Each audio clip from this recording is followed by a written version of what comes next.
The top Democrat on the House Intelligence Committee, Jim Himes, called on President Biden to step aside moments after he finished that news conference earlier tonight. He is now among 15 House Democrats to do so, and Congressman Himes is joining us now, as it was a moment, of course, Congressman, where we were just watching the president speak and give that press conference, and then as soon as he was done, your statement dropped. Obviously, that means you had it ready.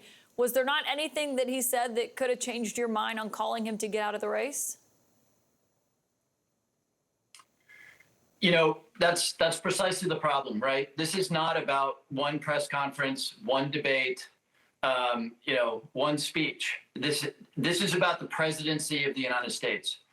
It's about an apocalyptically powerful individual, and whether the trajectory to the election and the outcome of the election and beyond, in the event that Joe Biden were reelected, into a job that requires you to deal with the most hideous stuff on the planet. The president doesn't get to answer any easy questions. I mean, a debate with Donald Trump is a walk in the park compared to what happens at 4 a.m. in the White House. So this has nothing to do with one particular debate. I didn't put out my statement because there's an old tradition that, politics and partisanship stops at the water's edge, and I wasn't going to do that with the important NATO things happening. But that was the timing.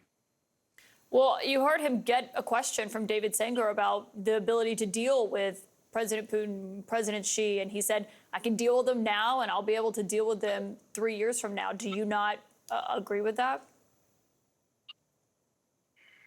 Look, it's excruciatingly hard to answer that question, right? Because, a huge part of politics is loyalty and love and emotion.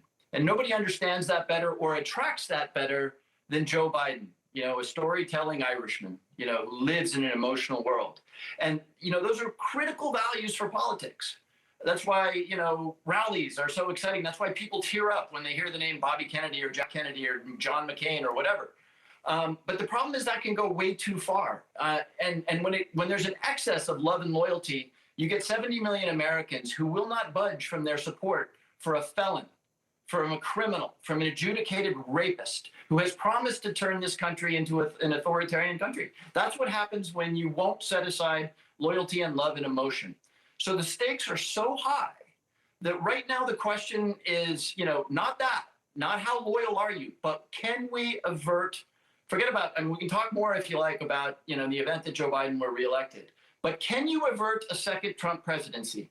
And there is not a single number out there, not one, Cook report telling us that we may lose the House, that says that Joe Biden is going to win. And so the answer to that, which is a fair answer, is that, but there's still time. There's 4 or 5 months to the election. So then you need to ask yourself, what's the trajectory look like here?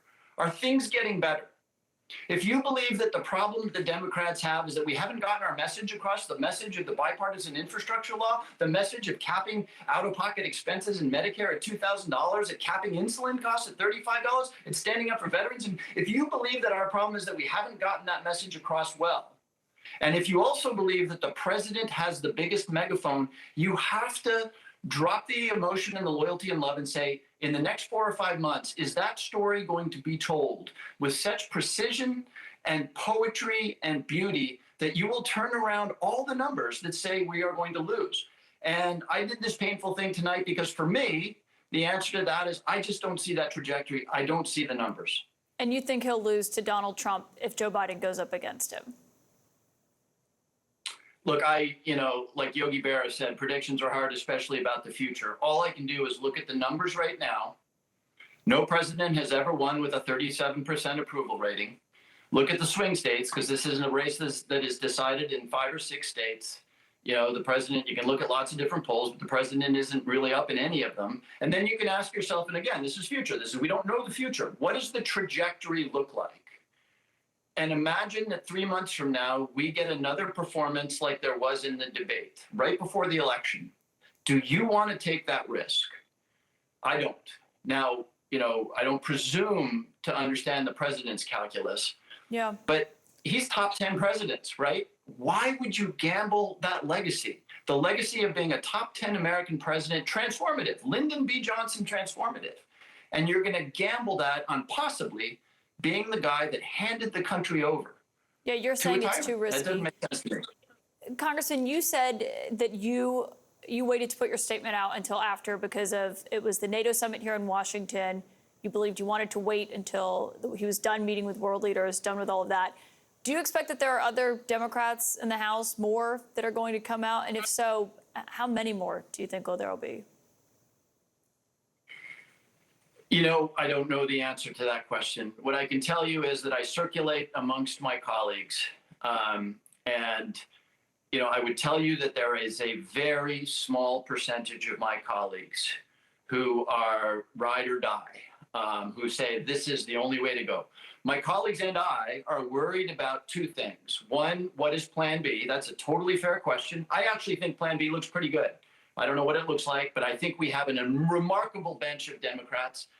And they're also worried about something very legitimate, which tortured me and continues to torture me, which is we cannot be here anymore.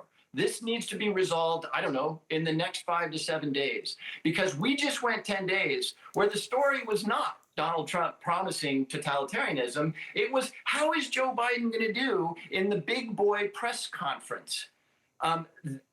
Wherever you are on this stuff, this needs to stop soon. And look, if Joe Biden, you know, at the end of the day, he's our candidate, no one will work harder than I will to elect him. But this is the moment, and in the next 96 hours, perhaps, is the moment to set aside the poetry, the loyalty, and the love, and ask yourself a hard question, which is, are you sure he's going to win?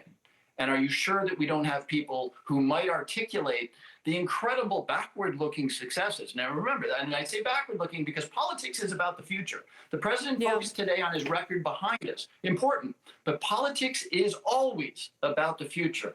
Ask yourself that question. Are you sure? Because you're not just gambling your own political reputation. You are gambling the future of the United States of America. Congressman Jim Himes, I'll just say you are on CNN pretty frequently. You're here to weigh in on foreign policy issues, intel issues. I've rarely seen you this fired up as you are talking about this issue tonight and your call on the president to step aside. Jim Himes, thank you for joining us to explain your reasoning.